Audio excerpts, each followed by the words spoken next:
ಆಕಾಶವಾಣಿ ವಾರ್ತೆಗಳು ಓದುತ್ತಿರುವವರು ರೇಖಾ ನಾಯ್ಕರ್. ಮುಖ್ಯಾಂಶಗಳು: ದೇಶಾದ್ಯಂತ ಸಂಭ್ರಮದ ಸ್ವಾತಂತ್ರ್ಯ ದಿನಾಚರಣೆ, ವಿಕಸಿತ ಭಾರತಕ್ಕಾಗಿ ಸಪ್ತಧಾರಾ ಶಕ್ತಿಯ ಬಳಕೆಗೆ ಪ್ರಧಾನಮಂತ್ರಿ ನರೇಂದ್ರ ಮೋದಿ ಕರೆ. ಕರ್ನಾಟಕದಲ್ಲಿ ಸಡಗರದ ಸ್ವಾತಂತ್ರ್ಯೋತ್ಸವ, ವಿದೇಶಗಳಲ್ಲೂ ಹಾರಾಡಿದ ತ್ರಿವರ್ಣ ಧ್ವಜ. ಕಿರು ತೆರಿಗೆ ಪಾವತಿದಾರರ ವಿದೇಶಿ ಆಸ್ತಿ ಬಹಿರಂಗ ಯೋಜನೆಗೆ ಅಧಿಸೂಚನೆ ಪ್ರಕಟ, ನಾಳೆಯಿಂದ ಜಾರಿ. ಭಾರತ ಶ್ರೀಲಂಕಾ ನಡುವಣ ಐಸಿಸಿ ವಿಶ್ವ ಟೆಸ್ಟ್ ಕ್ರಿಕೆಟ್ ಚಾಂಪಿಯನ್ಶಿಪ್ ಮೊದಲ ಇನ್ನಿಂಗ್ಸ್ನ ಮೊದಲ ದಿನದ ಆಟದ ಅಂತ್ಯಕ್ಕೆ ಭಾರತ 2 ವಿಕೆಟ್ ನಷ್ಟಕ್ಕೆ 288 ರನ್. ವಾರ್ತೆಗಳ ವಿವರ. ವಿಕಸಿತ ಭಾರತದ ಗುರಿ ಸಾಕಾರಕ್ಕೆ ಉದ್ಯಮಿಗಳು, ರೈತರು, ಯುವಜನರು ಸೇರಿದಂತೆ ಸಮಾಜದ ಎಲ್ಲರೂ ಸರ್ಕಾರದೊಂದಿಗೆ ಕೈಜೋಡಿಸುವಂತೆ ಪ್ರಧಾನಮಂತ್ರಿ ನರೇಂದ್ರ ಮೋದಿ ಕರೆ ನೀಡಿದ್ದಾರೆ. ನವದೆಹಲಿಯ ಐತಿಹಾಸಿಕ ಕೆಂಪುಕೋಟೆಯಲ್ಲಿ ಇಂದು 80ನೇ ಸ್ವಾತಂತ್ರ್ಯ ದಿನದ ಅಂಗವಾಗಿ ಧ್ವಜಾರೋಹಣ ನೆರವೇರಿಸಿ ಮಾತನಾಡಿದ ಅವರು, ಅನಿರೀಕ್ಷಿತ ಬಿಕ್ಕಟ್ಟುಗಳನ್ನು ಸಮರ್ಥವಾಗಿ ಎದುರಿಸಿ ದೇಶವು 2047ರ ವೇಳೆಗೆ ಅಭಿವೃದ್ಧಿ ಹೊಂದಿದ ರಾಷ್ಟವಾಗುವತ್ತ ಸಾಗಿದೆ ಎಂದರು. ಇದೇ ಮೊದಲ ಬಾರಿಗೆ ಕೆಂಪುಕೋಟೆಯಲ್ಲಿ ರಾಷ್ಟೀಯ ಗೀತೆ ವಂದೇ ಮಾತರಂ ಅನುರಣಿಸಿತು. ಭಾರತೀಯ ವಾಯುಪಡೆಯ 2 Mi-17 ಹೆಲಿಕಾಪ್ಟರ್ಗಳಲ್ಲಿ ಪುಷ್ಪವೃಷ್ಟಿಯೊಂದಿಗೆ ರಾಷ್ಟ್ರ ಧ್ವಜಾರೋಹಣ ನೆರವೇರಿತು. ಕಳೆದ 12 ವರ್ಷಗಳಲ್ಲಿ ನಾಗರಿಕರು ದೇಶವನ್ನು ಹೊಸ ಎತ್ತರಕ್ಕೆ ಕೊಂಡೊಯ್ಯಲು ಸಾಧ್ಯವಿರುವ ಎಲ್ಲ ಪ್ರಯತ್ನ ಮಾಡಿದ್ದಾರೆ ಎಂದು ಮೆಚ್ಚುಗೆ ವ್ಯಕ್ತಪಡಿಸಿರುವ ಪ್ರಧಾನಮಂತ್ರಿಗಳು, ಒಂದು ಕಾಲದಲ್ಲಿ ದುರ್ಬಲ 5 ಆರ್ಥಿಕತೆಗಳಲ್ಲಿ ಒಂದಾಗಿದ್ದ ಭಾರತವು ಈಗ ವಿಶ್ವದ ಪ್ರಮುಖ ಮತ್ತು ವೇಗವಾಗಿ ಬೆಳೆಯುತ್ತಿರುವ ಆರ್ಥಿಕತೆಯಾಗಿ ಹೊರಹೊಮ್ಮಿದೆ ಎಂದರು. ಸಂಪನ್ಮೂಲಗಳ ಕೊರತೆಯಿಂದಾಗಿ ದೇಶದ ಪ್ರಗತಿ ಸ್ಥಗಿತಗೊಳ್ಳುವುದಿಲ್ಲ, ಬದಲಿಗೆ ಚಿಂತನೆಯ ಮಿತಿಗಳಿಂದಾಗಿ ಪ್ರಗತಿ ಸಾಧ್ಯವಾಗುವುದಿಲ್ಲ. ಇಂದು ಭಾರತ ಕಚ್ಚಾ ತೈಲವನ್ನು ಅವಲಂಬಿಸಬೇಕಾಗಿದೆ ಮತ್ತು ಇದು ಚಿಂತನೆಯ ಮಿತಿಗಳ ಪರಿಣಾಮವೂ ಆಗಿದೆ ಎಂದು ಅವರು ಹೇಳಿದ್ದಾರೆ. ಒಂದು ಕಾಲದಲ್ಲಿ ನಿಷೇಧಿತ ವಲಯಗಳಾಗಿ ಗೊತ್ತುಪಡಿಸಲಾದ 99% ಕಡಲಾಚೆಯ ಪ್ರದೇಶಗಳನ್ನು ಸರ್ಕಾರ ಮುಕ್ತಗೊಳಿಸಿ ಅವುಗಳನ್ನು ಮುಂದುವರಿಯುವ ಪ್ರದೇಶಗಳಾಗಿ ಪರಿವರ್ತಿಸಿದೆ ಎಂದು ಹೇಳಿರುವ ಪ್ರಧಾನಮಂತ್ರಿ, ಸರ್ಕಾರವು ಈಗ ಸಮುದ್ರದ ಕೆಳಗೆ ಅನ್ವೇಷಣೆಯನ್ನು ಸಕ್ರಿಯವಾಗಿ ಮುಂದುವರಿಸುತ್ತಿದೆ ಮತ್ತು ಹೊಸ ನಿಕ್ಷೇಪಗಳನ್ನು ಕಂಡುಹಿಡಿಯಲು ಪ್ರಯತ್ನಗಳನ್ನು ಮಾಡುತ್ತಿದೆ ಎಂದರು. ಸಪ್ತಧಾರಾ ಎಂಬ 7 ಶಕ್ತಿಯ ಧಾರೆಗಳ ಅನುಷ್ಠಾನಕ್ಕೆ ಕರೆ ನೀಡಿದ ಅವರು, ದೇಶವು ವೇಗವಾಗಿ ಪ್ರಗತಿ ಹೊಂದಲು ಉತ್ಪಾದನಾ ಶಕ್ತಿ, ಆಹಾರ ಉತ್ಪಾದನೆ, ರಕ್ಷಣಾ ಶಕ್ತಿ, ಗತಿಶಕ್ತಿ, ತಂತ್ರಜ್ಞಾನ, ನೀಲಿ ಆರ್ಥಿಕತೆ ಮತ್ತು ದೇಶದ ಪಾರಂಪರಿಕ ವೈದ್ಯಕೀಯ ಹಾಗೂ ಸಾಂಸ್ಕೃತಿಕ ಶಕ್ತಿ 7 ಧಾರೆಗಳನ್ನು ಸಮರ್ಪಕವಾಗಿ ನಿರ್ವಹಿಸುವಂತೆ ವಿವರಿಸಿದರು. ಮುಂದಿನ 1 ವರ್ಷದಲ್ಲಿ 1 ಕೋಟಿ ಯುವಕರಿಗೆ ಕೃತಕ ಬುದ್ಧಿಮತ್ತೆ ಎಐ ಕೌಶಲ್ಯ ತರಬೇತಿ ನೀಡಲು ಸರ್ಕಾರ ನಿರ್ಧರಿಸಿದೆ. ಜಾಗತಿಕ ಎಐ ವಲಯದಲ್ಲಿ ಮುಂಚೂಣಿಯಲ್ಲಿರಲು ಇದರಿಂದ ಯುವ ಸಮೂಹಕ್ಕೆ ಅನುಕೂಲವಾಗಲಿದೆ ಎಂದು ಪ್ರಧಾನಮಂತ್ರಿ ಹೇಳಿದರು. ಭಾರತದಲ್ಲಿ ಮುಂದಿನ 7-8 ವರ್ಷಗಳಲ್ಲಿ ಇನ್ನೂ 5-8 ಸೆಮಿಕಂಡಕ್ಟರ್ ಸ್ಥಾವರಗಳು ಕಾರ್ಯಾಚರಣೆಯನ್ನು ಪ್ರಾರಂಭಿಸಲಿವೆ. 3 ಸೆಮಿಕಂಡಕ್ಟರ್ ಉತ್ಪಾದನಾ ಸ್ಥಾವರಗಳಲ್ಲಿ ಈಗಾಗಲೇ ಉತ್ಪಾದನೆ ಪ್ರಾರಂಭವಾಗಿದ್ದು, ಅರೆವಾಹಕ ವಲಯದಲ್ಲಿ ದೇಶದ ಪ್ರಗತಿಯು ಅದರ ಹೆಚ್ಚುತ್ತಿರುವ ತಾಂತ್ರಿಕ ಸ್ವಾವಲಂಬನೆಯನ್ನು ಪ್ರತಿಬಿಂಬಿಸಿದೆ ಎಂದು ಪ್ರಧಾನಮಂತ್ರಿ ತಿಳಿಸಿದರು.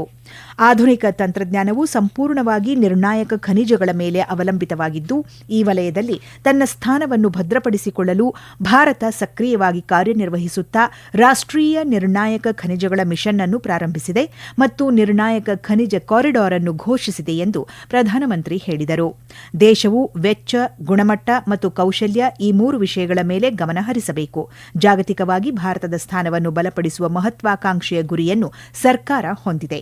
ಮುಂಬರುವ ದಶಕದಲ್ಲಿ ಫಾರ್ಚೂನ್ 500 ಕಂಪನಿಗಳಲ್ಲಿ ಭಾರತವು 50 ಕಂಪನಿಗಳನ್ನು ಹೊಂದುವ ಗುರಿ ಹೊಂದಬೇಕು ಎಂದು ಪ್ರಧಾನಮಂತ್ರಿ ನರೇಂದ್ರ ಮೋದಿ ಸಲಹೆ ನೀಡಿದ್ದಾರೆ.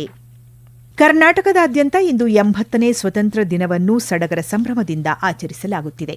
ಸರ್ಕಾರಿ ಕಚೇರಿಗಳು, ಸಂಘ ಸಂಸ್ಥೆಗಳು, ವಸತಿ ಸಮುಚ್ಚಯಗಳು ಸೇರಿದಂತೆ ವಿವಿಧೆಡೆ ರಾಷ್ಟ್ರ ಧ್ವಜಾರೋಹಣ ನೆರವೇರಿಸಿ ದೇಶದ ಸ್ವಾತಂತ್ರ್ಯಕ್ಕಾಗಿ ಶ್ರಮಿಸಿದವರನ್ನು ಸ್ಮರಿಸಲಾಯಿತು. ರಾಜಕೀಯ ಪಕ್ಷಗಳು ಕೂಡ ತಮ್ಮ ಕಚೇರಿಗಳಲ್ಲಿ ಧ್ವಜಾರೋಹಣ ನೆರವೇರಿಸಿ ಸ್ವಾತಂತ್ರ್ಯಕ್ಕಾಗಿ ಹೋರಾಡಿದವರಿಗೆ ಗೌರವ ನಮನ ಸಲ್ಲಿಸಿದವು. ವಿವಿಧ ಸಂಘ ಸಂಸ್ಥೆಗಳ ಆಶ್ರಯದಲ್ಲಿ ಸಾಂಸ್ಕೃತಿಕ ಕಾರ್ಯಕ್ರಮಗಳನ್ನು ಈ ಸಂಜೆ ಆಯೋಜಿಸಲಾಗಿದೆ. 80ನೇ ಸ್ವಾತಂತ್ರ್ಯೋತ್ಸವದ ಅಂಗವಾಗಿ ಕೇಂದ್ರ ಸರ್ಕಾರ ಹಮ್ಮಿಕೊಂಡಿರುವ ಮನೆ ಮನೆಗಳಲ್ಲಿ ಧ್ವಜಾರೋಹಣ ಕಾರ್ಯಕ್ರಮ ನಾಡಿದ್ದು 17ನೇ ತಾರೀಖಿನವರೆಗೆ ನಡೆಯಲಿದೆ. ಲೋಕಭವನದಲ್ಲಿ ಇಂದು ಬೆಳಿಗ್ಗೆ ರಾಜ್ಯಪಾಲ ಥಾವರ್ಚಂದ್ ಗೆಹ್ಲೋಟ್ ಧ್ವಜಾರೋಹಣ ನೆರವೇರಿಸಿದರು. ಮುಖ್ಯಮಂತ್ರಿ ಡಿಕೆ ಶಿವಕುಮಾರ್ ಬೆಂಗಳೂರಿನಲ್ಲಿ ಆಯೋಜಿಸಲಾಗಿದ್ದ ಪ್ರಧಾನ ಸಮಾರಂಭದಲ್ಲಿ ತ್ರಿವರ್ಣ ಧ್ವಜಾರೋಹಣ ಮಾಡಿ ಗೌರವ ಸಲ್ಲಿಸಿದರು. ರಾಜ್ಯದ ಐತಿಹಾಸಿಕ ಕಟ್ಟಡಗಳಿಗೆ ವರ್ಣರಂಜಿತ ವಿದ್ಯುತ್ ಅಲಂಕಾರ ಮಾಡಲಾಗಿದ್ದು, ಬೆಂಗಳೂರಿನ ವಿಧಾನಸೌಧದಲ್ಲಿ ಫ್ರೀಡಂ ಹಬ್ಬ ಸಾಂಸ್ಕೃತಿಕ ಕಾರ್ಯಕ್ರಮ ನಡೆಯುತ್ತಿದೆ. ಈ ವಾರ್ತೆಗಳನ್ನು ಆಕಾಶವಾಣಿಯಿಂದ ಕೇಳುತ್ತಿದ್ದೀರಿ. ನಮ್ಮ ಎಲ್ಲಾ ರಾಷ್ಟ್ರೀಯ ವಾರ್ತೆಗಳು ಹಾಗೂ ಪ್ರದೇಶ ಸಮಾಚಾರ ಈಗ ಆಕಾಶವಾಣಿ ನ್ಯೂಸ್ ಕನ್ನಡ ಯೂಟ್ಯೂಬ್ ಚಾನೆಲ್ನಲ್ಲಿ ಲಭ್ಯ. ನಮ್ಮ ಎಕ್ಸ್ ಖಾತೆ ಮತ್ತು ಇನ್ಸ್ಟಾಗ್ರಾಂ ಖಾತೆ ಆಕಾಶವಾಣಿ ನ್ಯೂಸ್ ಕನ್ನಡ. ಹೆಚ್ಚಿನ ಮಾಹಿತಿಗಾಗಿ ನಮ್ಮ ಫೇಸ್ಬುಕ್ ಖಾತೆ AIR ಕನ್ನಡ ನ್ಯೂಸ್ ಅನುಸರಿಸಿ. ಮಾಹಿತಿಯ ಹೂರಣ ವಾರದ ಕಾರ್ಯಕ್ರಮ ಪ್ರಚಲಿತ ವಿದ್ಯಮಾನ ಪ್ರತಿ ಬುಧವಾರ 9:15ಕ್ಕೆ. ಭಾರತೀಯ ರಾಯಭಾರ ಕಚೇರಿಗಳಲ್ಲೂ ಇಂದು ಭಾರತದ 80ನೇ ಸ್ವಾತಂತ್ರ್ಯ ದಿನಾಚರಣೆಯನ್ನು ಸಂಭ್ರಮದಿಂದ ಆಚರಿಸಲಾಯಿತು. ತ್ರಿವರ್ಣ ಧ್ವಜಾರೋಹಣದ ಜೊತೆಗೆ ವಿವಿಧ ಸಾಂಸ್ಕೃತಿಕ ಕಾರ್ಯಕ್ರಮಗಳು ಜರುಗಿದವು. ರಾಷ್ಟ್ರಗೀತೆ, ವಂದೇ ಮಾತರಂ, ದೇಶಭಕ್ತಿ ಗೀತೆಗಳು ಮತ್ತು ರಾಷ್ಟ್ರಪತಿ ದ್ರೌಪದಿ ಮುರ್ಮು ಅವರ ಭಾಷಣದ ಆಯ್ದ ಭಾಗಗಳನ್ನು ಕಾರ್ಯಕ್ರಮದಲ್ಲಿ ಪ್ರಸ್ತುತಪಡಿಸಲಾಯಿತು. ಸಿಂಗಾಪುರ್, ಚೀನಾ, ಹಾಂಗ್ಕಾಂಗ್ನಲ್ಲಿ ಸೇರಿದಂತೆ ವಿವಿಧ ದೇಶಗಳಲ್ಲಿನ ಅನಿವಾಸಿ ಭಾರತೀಯರು ಸ್ವಾತಂತ್ರ್ಯ ದಿನದ ಸಂಭ್ರಮದಿಂದ ಆಚರಿಸಿದ್ದು ಅಲ್ಲಿನ ಜನರೊಂದಿಗೆ ಭಾರತದ ಜನರ ಬಾಂಧವ್ಯವನ್ನು ಮತ್ತಷ್ಟು ಹೆಚ್ಚಿಸಿದೆ. ಭಾರತ ಸ್ವಾತಂತ್ರ್ಯ ದಿನಾಚರಣೆಯನ್ನು ವಿಶಿಷ್ಟ ಮತ್ತು ಸಾಂಕೇತಿಕ ರೀತಿಯಲ್ಲಿ ಆಚರಿಸಲು ಇಂದು ಸೂರ್ಯ ಪಥ ತಿರಂಗಾ ಗ್ಲೋಬಲ್ ರಿಲೇಯನ್ನು ಆಯೋಜಿಸಲಾಗಿದೆ. ಈ ಉಪಕ್ರಮವು ಸೂರ್ಯನ ಪಥದಂತೆ ರಾಷ್ಟ್ರಧ್ವಜವು ಪಯಣಿಸುವಂತೆ ನೋಡುವುದಾಗಿದೆ. Germany, Netherlands, Italy, Egypt, Latvia ಮತ್ತು ದಕ್ಷಿಣ ಆಫ್ರಿಕಾದಲ್ಲಿರುವ ಭಾರತೀಯ ರಾಯಭಾರ ಕಚೇರಿಗಳು ರಾಷ್ಟ್ರದ ಹೆಮ್ಮೆ ಮತ್ತು ಏಕತೆಯ ಈ ಆಚರಣೆಗಾಗಿ ಅನಿವಾಸಿಯರನ್ನು ಒಗ್ಗೂಡಿಸಿವೆ ಎಂದು ಸಂಸ್ಕೃತಿ ಸಚಿವಾಲಯ ತಿಳಿಸಿದೆ. ಸಣ್ಣ ತೆರಿಗೆದಾರರ ವಿದೇಶಿ ಆಸ್ತಿಗಳು ಬಹಿರಂಗಪಡಿಸುವಿಕೆ ಯೋಜನೆ ನಿಯಮಗಳು 2026 ಕೇಂದ್ರೀಯ ನೇರ ತೆರಿಗೆ ಮಂಡಳಿ ಸಿಬಿಡಿಟಿ ಅಧಿಸೂಚಿಸಿದೆ. ಅರ್ಹ ತೆರಿಗೆದಾರರು ನಿರ್ದಿಷ್ಟ ತೆರಿಗೆ ಅಥವಾ ಶುಲ್ಕವನ್ನು ಪಾವತಿಸಿ ಕೆಲವು ಬಹಿರಂಗಪಡಿಸದ ವಿದೇಶಿ ಆಸ್ತಿಗಳು, ಬಹಿರಂಗಪಡಿಸದ ವಿದೇಶಿ ಆದಾಯ ಅಥವಾ ಘೋಷಿಸದ ವಿದೇಶಿ ಆಸ್ತಿಗಳನ್ನು ಘೋಷಿಸಲು ಇದು ಅನುವು ಮಾಡಿಕೊಡಲಿದೆ. ಈ ಯೋಜನೆ ನಾಳೆಯಿಂದ ಜಾರಿಗೆ ಬರಲಿದ್ದು, ಈ ಯೋಜನೆಯಡಿಯಲ್ಲಿ ಘೋಷಣೆ ಸಲ್ಲಿಸಲು ಈ ವರ್ಷಾಂತ್ಯ ಕೊನೆಯ ದಿನವಾಗಿದೆ. ಈ ದಿನಾಂಕದ ನಂತರ ಯಾವುದೇ ಘೋಷಣೆ ಸಲ್ಲಿಸಲು ಅವಕಾಶ ಇರುವುದಿಲ್ಲ. ಇದು ಒಂದು ಬಾರಿ ಸ್ವಯಂ ಪ್ರೇರಿತ ಬಹಿರಂಗಪಡಿಸುವಿಕೆ ಯೋಜನೆಯಾಗಿದೆ. ತೆರಿಗೆದಾರರಿಗೆ ಈ ಬಗ್ಗೆ ಅರಿವು ಮೂಡಿಸಲು ಆದಾಯ ತೆರಿಗೆ ಇಲಾಖೆಯು ಯೋಜನೆ ಮತ್ತು ನಿಯಮಗಳ ಕುರಿತ ಸಮಗ್ರ ಪ್ರಶ್ನೋತ್ತರವನ್ನು ಬಿಡುಗಡೆ ಮಾಡಿದೆ ಎಂದು ಸಿಬಿಡಿಟಿ ತಿಳಿಸಿದೆ. ದೇಶದ 80ನೇ ಸ್ವಾತಂತ್ರ್ಯೋತ್ಸವದ ಅಂಗವಾಗಿ ಬೆಂಗಳೂರಿನಲ್ಲಿರುವ ರಾಜ್ಯಪಾಲರ ಅಧಿಕೃತ ನಿವಾಸ ಲೋಕಭವನವನ್ನು ನಾಳೆಯಿಂದ 3 ದಿನಗಳ ಕಾಲ ಸಾರ್ವಜನಿಕರ ಪ್ರವೇಶಕ್ಕೆ ಅವಕಾಶ ಕಲ್ಪಿಸಲಾಗಿದೆ. ಈ ಅವಧಿಯಲ್ಲಿ ಪ್ರತಿದಿನ ಸಂಜೆ 5:30 ರಿಂದ 7:30 ಸಾರ್ವಜನಿಕರಿಗೆ ಭೇಟಿ ನೀಡಬಹುದಾಗಿದ್ದು, ಆಸಕ್ತರು ಅಗತ್ಯ ದಾಖಲೆಗಳೊಂದಿಗೆ ನಿರ್ಬಂಧಕ್ಕೊಳಪಟ್ಟು ಲೋಕಭವನಕ್ಕೆ ಭೇಟಿ ನೀಡಬಹುದಾಗಿದೆ.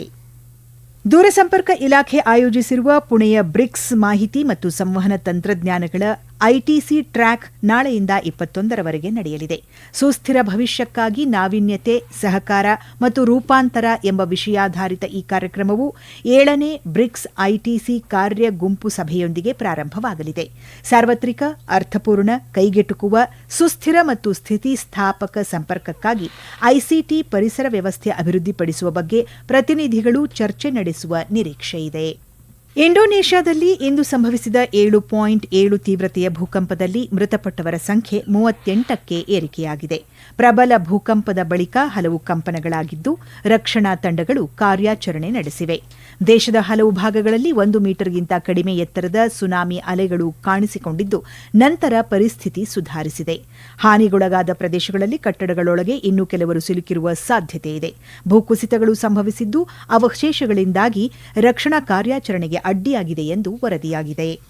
ಶ್ರೀಲಂಕಾದ ಗಾಲೆ ಅಂತಾರಾಷ್ಟೀಯ ಕ್ರೀಡಾಂಗಣದಲ್ಲಿ ನಡೆಯುತ್ತಿರುವ ಭಾರತ ಶ್ರೀಲಂಕಾ ನಡುವಣ ಐಸಿಸಿ ವಿಶ್ವ ಟೆಸ್ಟ್ ಕ್ರಿಕೆಟ್ ಚಾಂಪಿಯನ್ಶಿಪ್ನ ಮೊದಲ ಇನ್ನಿಂಗ್ಸ್ನಲ್ಲಿ ಇಂದು ಟಾಸ್ ಗೆದ್ದ ಭಾರತ ಬ್ಯಾಟಿಂಗ್ ಆಯ್ಕೆ ಮಾಡಿಕೊಂಡಿದೆ.